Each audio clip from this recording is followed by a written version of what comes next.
de comprendre les lois de Kepler, nous devons voyager dans l'histoire et acquérir énormément de bases.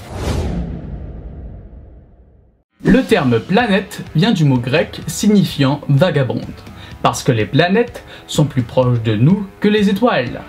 Les planètes semblent donc vagabonder dans le ciel nocturne. Il n'y a aucun rapport avec ce que je suis censé vous dire, mais je voulais placer ça comme ça. Voilà. Alors, jusqu'au XVIe siècle de notre ère, notre espèce croyait à tort que la Terre était immobile au centre de l'univers et que tous les astres orbitaient autour de notre planète. Cette idée, évidemment défendue par l'Église, est une vision anthropocentrique, qui signifie que l'homme est toujours au centre de l'univers.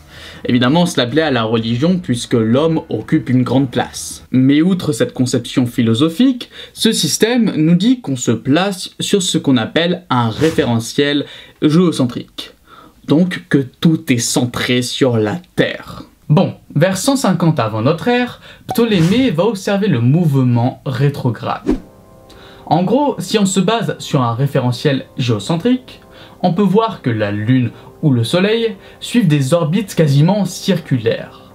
Mais si on prend comme exemple Mars, on peut voir que son orbite est très bizarre. C'est-à-dire que pendant qu'elle avance sur son orbite, on peut voir qu'à des moments, la planète revient carrément en arrière. C'est ça le mouvement rétrograde. Et Ptolémée, en observant ce mouvement, va dire que les planètes se meuvent sur des épicycles, qui est donc un modèle géométrique dans ce système géocentrique. Et en voyant le mouvement chaotique de Mars, Nicolas Copernic s'est questionné et a proposé un système héliocentrique, où cette fois-ci c'est le Soleil, le centre de l'univers, où les astres ont des orbites parfaits, appelés mouvements circulaires. Bon, maintenant on sait que le Soleil n'est pas le centre de l'univers, mais qu'il est quand même le centre du système solaire, et que les planètes, comme nous allons le voir, ne suivent pas un orbite circulaire. Mais malgré tout, l'héliocentrisme était révolutionnaire. Et pour l'anecdote, Copernic n'a pas osé publier son hypothèse de son vivant, de peur de s'opposer à la doctrine de l'Église. Donc ses collègues l'ont publié juste avant sa mort en 1543. Une hypothèse qui a créé une grande agitation, car cela signifiait que la Terre n'était pas le centre de l'univers, et donc que les humains ne sont pas les créatures les plus importantes, comme un dieu anthropocentrique le voulait.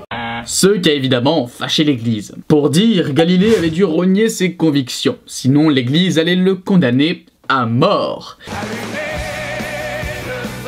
Et il n'aurait pas été le premier à subir cette peine pour contradiction avec l'Église. Alors, pour finir avec les bases historiques, il faut savoir que les lois de Kepler ont été découvertes à partir des observations et mesures de la position des planètes faites par Tycho Brahe en 1576. Des mesures qui, pour son époque, étaient très précises et, comme nous allons le voir, vont beaucoup aider. Pour commencer, nous sommes avec Johannes Kepler qui va publier sa première loi en 1609. Cette dernière est nommée la loi des orbites. Une loi très simple et pas longue à expliquer. Donc, les planètes avancent sur des trajectoires dites elliptiques, donc en ellipse autour du Soleil. Il faut savoir que plus on va étirer l'ellipse, et plus le Soleil sera éloigné du centre de l'ellipse. Dans cette ellipse, on va avoir ce qu'on appelle deux foyers. Le premier, c'est le Soleil, et le deuxième est un point opposé au Soleil par rapport au centre. Il y a donc évidemment un décalage entre le foyer et le centre de l'ellipse. Et ce décalage est donc plus grand si on étire encore plus l'ellipse. Et ce décalage est nommé l'excentricité de cette orbite. Après, dans notre système, nos planètes n'ont pas des orbites très excentriques.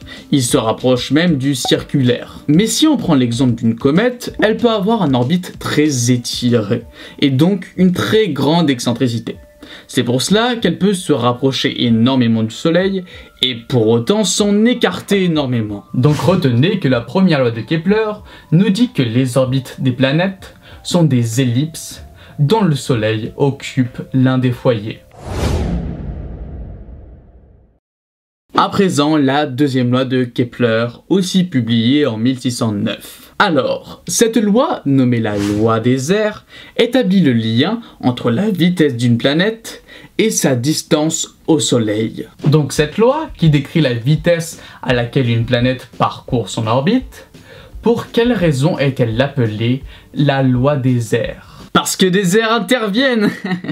Eh ben c'est ça. Mais c'est de la merde.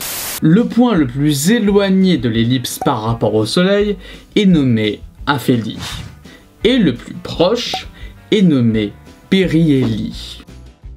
Si on dit qu'en un temps donné la planète passe du point A au point B et fait cette distance au périhélie, alors à l'aphélie, la planète passera du point C au point D en faisant cette distance avec le même temps donné que pour passer du point A au point B. Et donc, les airs sont mesurés en utilisant la portion angulaire comprise entre le Soleil et les positions de la planète, comme si on coupait une part de gâteau. Les airs parcourus en un temps donné doivent être égales.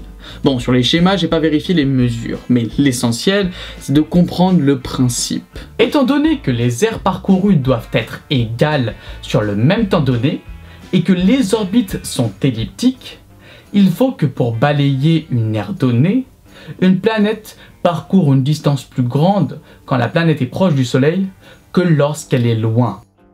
Donc une planète se déplace plus rapidement lorsqu'elle est plus proche du Soleil. Alors pourquoi ça, Johannes Kepler ne le savait pas. Il savait juste que ça fonctionnait comme ça, c'est la loi. Mais maintenant on sait que c'est dû au fait que l'accélération d'une planète par la gravitation est d'autant plus grande lorsqu'elle est proche du Soleil et de sa masse. Mais là on touche Newton et sa loi de la gravitation universelle, qui sera le sujet de la prochaine vidéo que je vous mets dans la barre d'infos et dans la description de la vidéo, si lorsque vous voyez cette vidéo, l'autre vidéo sera déjà sortie. Donc finalement, retenez que la deuxième loi de Kepler nous dit qu'en parcourant son orbite, une planète balaie des aires égales en des durées égales. Alors, la troisième loi de Kepler a quant à elle été publiée en 1618. Cette dernière est nommée la loi des périodes et elle va faire intervenir une formule. Donc, le temps que met une planète à faire son orbite est appelé la période de révolution. La période de révolution de la Terre est donc d'environ 365 jours. Cette période, pour n'importe quelle planète, est nommée grand T. Et nous allons la mettre au carré, donc grand T fois grand T, donc période fois période. Ensuite, nous devons prendre le demi-grand axe de l'ellipse. Alors, le grand axe est l'axe passant par l'aphélie au périhélie. Donc le demi-grand axe est la moitié de ce dernier. Ce demi-grand axe est nommé petit a. Et nous allons le mettre au cube, donc a fois a fois a. Ainsi notre formule est t au carré par a au cube, qui donne une constante. Mais si vous devez retenir quelque chose de cette formule, c'est donc que les périodes orbitales sont liées à la taille de l'ellipse. Plus l'orbite est grande, et plus la période est longue. Par exemple, une planète 2 fois plus éloignée du Soleil que la Terre mettrait 8 fois plus de temps à parcourir son orbite. Et pour prendre des exemples connus, il faut environ 2 années terrestres à Mars pour faire une révolution. Il en faut 29 pour Saturne et jusqu'à 165 pour Neptune. Donc finalement, retenez que la troisième loi de Kepler nous dit que les périodes orbitales sont liées à la taille des ellipses. Le carré de la période étant proportionnel au cube du demi-grand axe de l'orbite. Voilà pour les 3 lois de Kepler qui seront unifiées en une seule théorie, celle de la gravitation universelle par Isaac Newton. Ces lois s'appliquent aux planètes, mais aussi à tous les corps en orbite autour d'un autre. Que cela soit une comète, un astéroïde, une lune, une exoplanète ou même un satellite. Grâce à ces lois, un astronome allemand a pu décrire les orbites de toutes les planètes connues à cette époque de notre système solaire. Et cet astronome est nul autre que Johannes Kepler. N'oubliez pas que la science est le futur.